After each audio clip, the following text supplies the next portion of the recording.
Her $20 million attack helicopter was disintegrating around her. Fire was raging, the controls were dead, and she was 80 miles behind enemy lines. This is the story of how one pilot, against all odds, performed a miracle maneuver to save her ship and her crew, earning a call sign that would become legend, the Apache Queen. In the history of aviation, there are tales of pilots who, through sheer skill and unbreakable nerve, managed to achieve the impossible. These stories become gospel, studied by new generations of aviators. The story of then Captain Kim Campbell and her battered AH-64 Apache, callsign Dusty 53, is one of those stories. It didn't happen in the skies over Germany or the Pacific, but in the modern, lethal skies over Baghdad in 2003. It's a story that combines cutting-edge technology with old-fashioned courage, and it proves that in a moment of crisis, training and cool-headedness are the most powerful weapons of all. Welcome to Top Tier TV. Strap in, because we're going into the cockpit to break down one of the most incredible feats of airmanship in modern history. To understand the magnitude of her achievement, you have to understand the machine she was flying. The AH-64 Apache isn't just a helicopter, it's a flying tank, a dedicated attack gunship designed to survive in the most hostile environments on Earth. It's a technological marvel. Its heart is a digital, fly-by-wire system, meaning the pilot's controls are just inputs to a computer,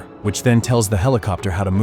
It's incredibly responsive, but it's also complex. For redundancy, it has two of almost everything. Two powerful engines, two independent hydraulic systems controlling the rotors and the flight controls. And for a scenario where all of that fails, the engineers at McDonnell Douglas included one last, desperate failsafe, the mechanical backup control system, or BCS. This was a direct manual override that bypassed all the computers and hydraulics, connecting the pilot's controls directly to the tail rotor. It was a last resort, a system so difficult to use that many pilots went their entire careers without ever touching it.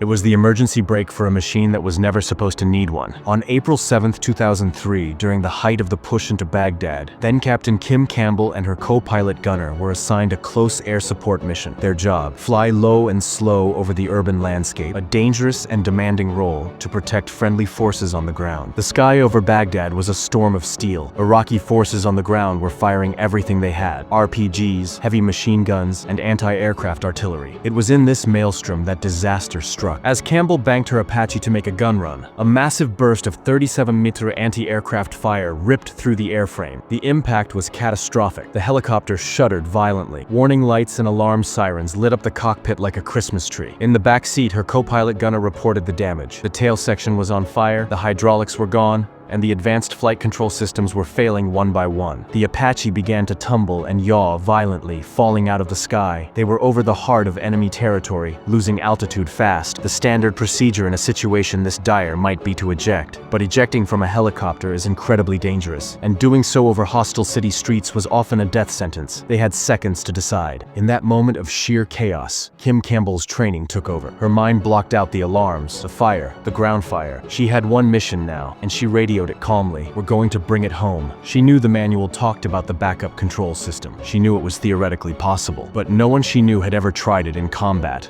under fire, in a critically damaged aircraft. It was a Hail Mary. With a steady hand, she reached up and flipped the guarded switch to engage the BCS. The response was immediate and brutal. The smooth, computer-assisted controls were gone. Now, flying the Apache was like trying to steer a runaway train. The controls were excruciatingly heavy, requiring immense physical strength to move even an inch. The helicopter wanted to spin uncontrollably due to the lost tail rotor authority. For the next hour, Captain Campbell manhandled the dying gunship. She wrestled with the controls, making constant, tiny adjustments to keep the aircraft level and on a heading away from the city. She couldn't stop. She couldn't hover. She had one shot to get it right. She nursed the burning, shuddering Apache for 80 miles, all the way back to the safety of the Coalition airbase. When she finally set the mangled aircraft down on the tarmac, the ground crews were stunned. The Apache was riddled with holes. The tail was shredded. Hydraulic fluid was leaking everywhere. It was a testament to the airframe's toughness, but even more so to the pilot who refused to give up on it. For her extraordinary airmanship and heroism that day, Kim Campbell was awarded the Distinguished Flying Cross. She continued her career, eventually rising to the rank of Brigadier General, but her legacy is forever tied to that flight. The story of Dusty 5-3 isn't just about a lucky save, it's a masterclass in preparation. It's about drilling procedures so deeply that they become instinct when your brain is screaming in panic. It's about the cool-headedness to reach for a solution nobody thinks will work because it's the only one you have have left. It's the ultimate bring-it-home story. If this incredible story of skill and determination under pressure resonated with you, please help us out by hitting the like button and subscribing to Top Tier TV. Now we want to hear from you, especially any aviators or veterans in the audience. What do you think was the most critical factor in her successful recovery? Was it her knowledge of the backup control system, her physical strength to manhandle the controls, or her mental fortitude to stay focused? Let us know your analysis in the comments below. Thanks for watching. Until next time.